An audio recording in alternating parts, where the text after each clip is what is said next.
2 weeks has passed. The things have landed. You are waiting for physical fight. Listen with wisdom. Nigeria will not agree. I tell you things, I told you things. You are saying you are a liar. You say 2 weeks, something is going on. You are just, the more you look, the less you see.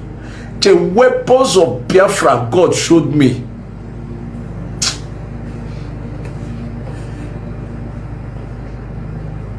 The weapons. That's not the time Nigeria fought. It's different from now. The war Nigeria fought before is different from this one that is coming. If the military make mistake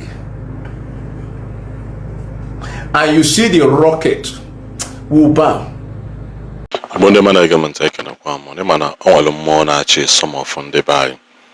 Which I'm now say, does it mean that Nande by and I like him for the Ogekana romance her all the time? You know, because he could have been a romance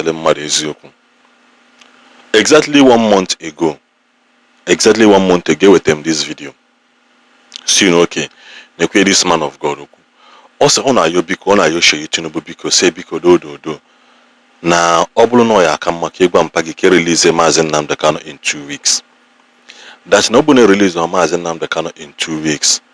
That now, ihe na akwadi maybe, and ihe na akwa ime, and ihe na akwa no na the kind of weapon, the kind of ngwogu, ndị Biafra acquire.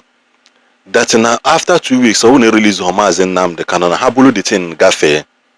That no so kwa release Mazi Nnamdi Kanu in 2 weeks or in 1 month time. That no to go too late. That he is begging. Now because the thing awful.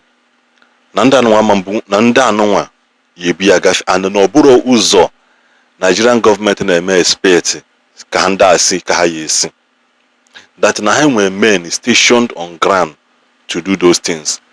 And he came out again, released another subsequent video. Where see Nanya be here adigolate. Nanya boku adigolate. Mana no na ayo young men and women of Ndi Biafra sibiko sido do. Mmadụ use kwanagi for his own selfish desire. Kito bekona we clarify kwa that thing again. We kwukwo ozo we say that no to go too late. No to go too late. That na ode ogu anolo mgbe ha abozi ode ogu aya ano kita. Na ndị mmadụ na-achọ na asị na after 2 weeks na ya anu ogu na ya eme nka na after 2 weeks ago no one men. Or say her prophecy doesn't work like that. Which open in argument I always tell people that prophecy doesn't work like that. For him to stand his ground, which means that God has shown him something. Now, Kedi hedi ha ndano gafe. Kezu di hedi ha made that he is scared ikuya. And always say that na the only thing ya three gande anonwa ime disturb ime ihedi hanobi. Bonande Nigerian military will make one single mistake. That it is no longer business as usual. Omukwamba haya pata sege na hacha eme crocodile dance so, snake dance so, alligator dance so, and all those things. It is no longer business as usual. That is what he is saying at this video. Now, Josie Onwagajuju. Ndi na-akpụ ya yi before. Say no me fake prophecy. No mekwala nka na the man of God bụ fake. Na man of God na asị 2 weeks ago no nwebere ihe afọ na akwa ya kwuru ekwu. Nwa bịa ka bịa na asị gị 2 weeks na nwa bịa ka bịa na asị kita. Why are you casting the update? Na ikwesịrị ikwu that kind of thing. That the Nigerian government na bịa tibe anya mana unu si no nwero ihe mere. Ọ bụ unu si na kwete na something like that existed. Why are people kicking against the prophecy? Which means some of you know something. Some of you actually know something. Man, you cannot come out and admit the fact that God is using some people in this Nigeria and in our generation today. Kedi na say anya kasa na the update. Mr. Man, you shouldn't have been saying that. It should have been something kept secret. Mama Okulu, that this is the repercussion and this is the reason these people are doing what they did. Go back to that video, Kefum Bokulia. Also, that the only thing that will stop this thing, but Mazi Nnamdi Kanu after 2 weeks. So Nigerian government should prove that now nation enwe hoko. And the man said something. O si Tinubu biko do kwakọ nwoke a pichaa ya ngacha ya clean him up yo ya biko si do sorry for everything niile emege that na Mazi Nnamdi Kanu will not interfere in your 2027 election, that he will never interfere in it. Na gi yo ya biko do nnukwu gbaghalo biko na private plane anụnwa na this so set up life actually in na UK. O kwuru ekwu say that na habụrụ na ndị gọọmenti mali that this is what they should do. Let him go back to his family, take care of his life, take care of his health, and rest. That Mazi Nnamdi Kanu will never attend or affect decision of election. That that he will not do that. That all those things are video recording of the man Ukucha. Saying na it is already too late. That na 3 Ghana check it out. But na obolo na Nigerian military zuzu with a video soon na the way the Nigerian military na any opportunity to invade an Igbo. It is glaring to everyone's eyes. Now it's an obora, it's an ass. Just from today bido count ba. You go see insecurity na southeast here.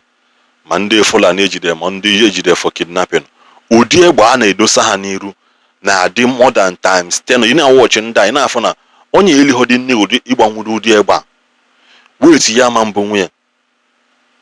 Ebuli adosa ha n'ihu with egbe tachagolu nchala ima na egba na ajam.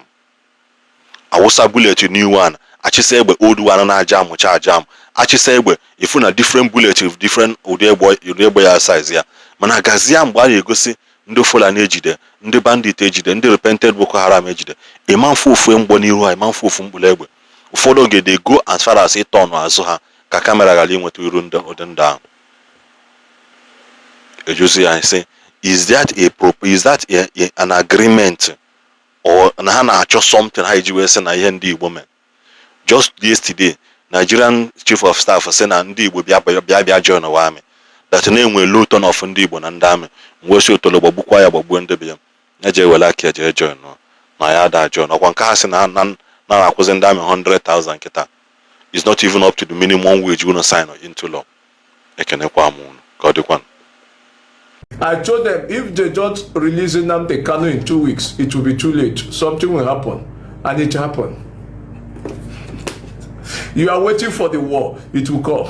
He said, don't release him in 2 weeks. I said something will happen. Everybody's looking for physical change. No, the weapons are shared. The war is prepared. The moment the military people misbehave, they will come out. The kind of weapon Biafra have now, you are waiting for physical fight. Just mistake. Just let Nigeria military make one mistake. They will test you with what they call bomb fire rocket. 2 weeks has passed. The things have landed. You are waiting for physical fight.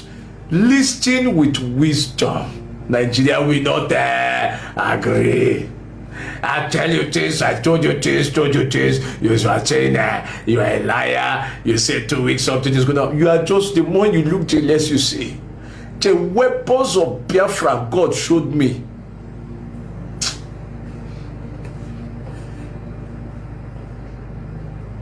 The weapons. That's not the time Nigeria fought. It's different from now. The war Nigeria fought before is different from this one that is coming. If the military make mistake and you see the rocket will bow, we will bow. You know me, I am not a dependent man. You do for me, I do for you. Yendeba.